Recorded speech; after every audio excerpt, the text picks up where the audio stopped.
to the motherfucking cash. Oh, baby, napagtanto mo na ako'y kakaiba. Di ako gaya nila nakikipagkompetensya.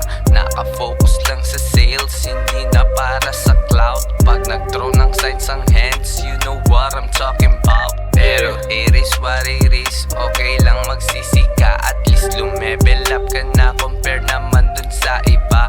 Pasensya ka baby girl, wala akong time na magdrama. Gusto mo na magpa-comfort, punta ka dun sa iba.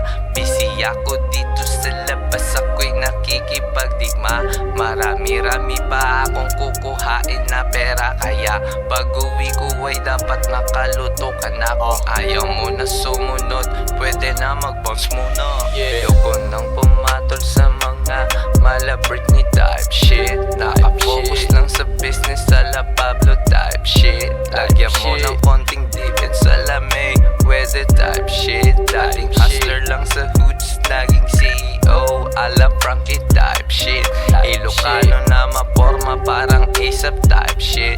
Di ako yung gumawa pero ako ang nagutos type shit. Huwag ka lang maingay pare, huwag kang 6ix9ine type shit.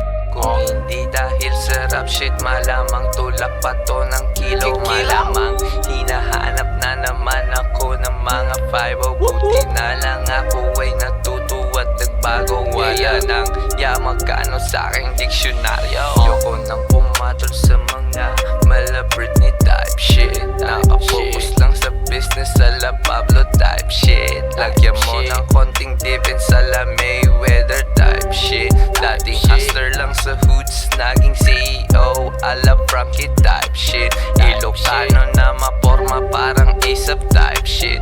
Di ako yung gumawa pero ako ang nagutos type shit. Huwag ka lang maingay pare, huwag kang 6ix9ine type shit. Kung hindi dahil sa rap shit, malamang tulak pa to ng kilo. Malamang hinahanap na naman ako ng mga 5-0. Buti na lang ako ay natuto at nagbago. Wala nang magkano sa aking diksyonaryo. Dating hustler lang sa hoods, naging CEO